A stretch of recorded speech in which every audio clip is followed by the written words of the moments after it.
À la une donc de l'actualité, c'est le président égyptien Fattah al-Sisi qui a reçu aujourd'hui au palais de l'Ittihadiyya son homologue tanzanienne, Madame Samia Hassan. À l'issue de l'entretien, ils ont tenu une conférence de presse conjointe au cours duquel le chef de l'État a exprimé sa fierté de relations fraternelles qui unissent les deux pays. Un commentaire de Salam Mahrabi. Lors d'une conférence de presse conjointe entre le président Abdel Fattah el-Sisi et son homologue tanzanienne, Madame Samia Hassan, le chef de l'État a exprimé sa fierté des relations fraternelles qui unissent les deux pays et des liens éternels et historiques fondés sur une volonté politique commune qui vise à préserver ces relations. Le président el-Sisi a déclaré qu'il a eu des entretiens bilatéraux fructueux avec la présidente dans un esprit de compréhension et de coordination mutuelle sur un certain nombre de questions bilatérales et régionales d'intérêt commun. Il a ajouté qu'ils ont convenu à démarrer une nouvelle étape de partenariat entre l'Égypte et la Tanzanie, basant sur les réalisations majeures témoignées par ces relations au cours des dernières années, en particulier depuis sa dernière visite à Dar-es-Salaam en août 2017. Les efforts visant à renforcer la coopération dans les domaines économiques et de développement entre les deux pays ont eu une intention particulière dans les discussions. Le président Sisi a affirmé le soutien de l'Égypte au plan de développement de la Tanzanie afin de réaliser le progrès et le développement. Ils ont également convenu de l'importance d'une utilisation optimale des capacités pour servir les intérêts des deux pays en augmentant les taux d'échanges commerciaux.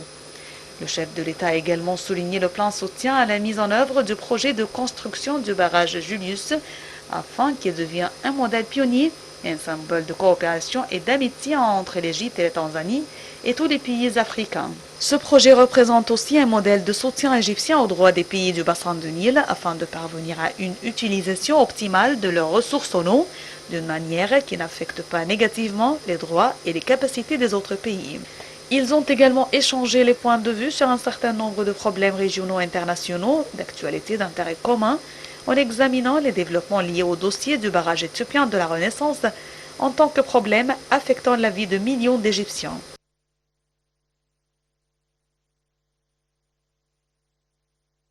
L'Égypte et les États-Unis ont confirmé à nouveau l'importance de leur partenariat stratégique tout en fixant certains domaines pour consolider la coopération bilatérale et régionale dont l'économie, le commerce, l'enseignement, les affaires culturelles et consulaires, la justice et la sécurité.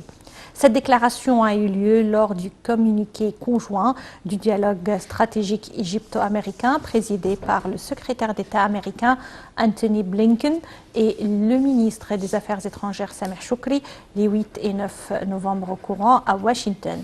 Lors de leur communiqué conjoint, les deux côtés ont mis en exergue l'approche du centenaire de l'établissement des relations diplomatiques, confirmant leur engagement solide à la sécurité nationale des deux pays et à la stabilité au Moyen-Orient. Concernant le barrage de la Renaissance, Washington a réitéré le soutien du président Joe Biden à la sécurité hydraulique de l'Égypte, appelant à la reprise des négociations sous le parrainage du président de l'Union africaine.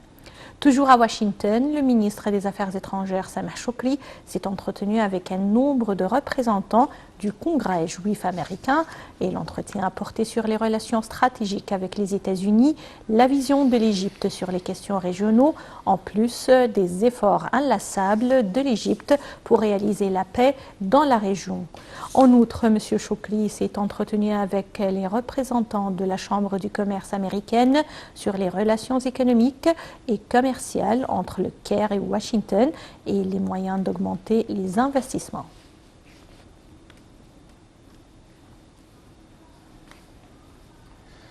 Le Premier ministre égyptien Dr Mostafa Madbouli a appelé les citoyens à s'inscrire pour recevoir le vaccin anti-Covid afin d'assurer leur sécurité personnelle et de préserver la santé de l'ensemble de la communauté. Dr Madbouli a souligné que l'État s'attachait à fournir des vaccins aux citoyens, à étendre leur production localement. Le Premier ministre a ensuite passé en revue le succès du comité militaire conjoint sur la modification de l'accord de sécurité avec Israël afin d'augmenter le nombre de gardes frontières et leur capacité dans la zone frontalière de Rafah, considérant que cette étape était une victoire pour la direction politique. Dr Madbouli a de même remercié et félicité le commandant général des forces armées pour ses efforts sans précédent à cet égard après des années de menaces et de terrorisme. Le chef du gouvernement a également abordé les derniers préparatifs du secteur du tourisme pour la saison hivernale.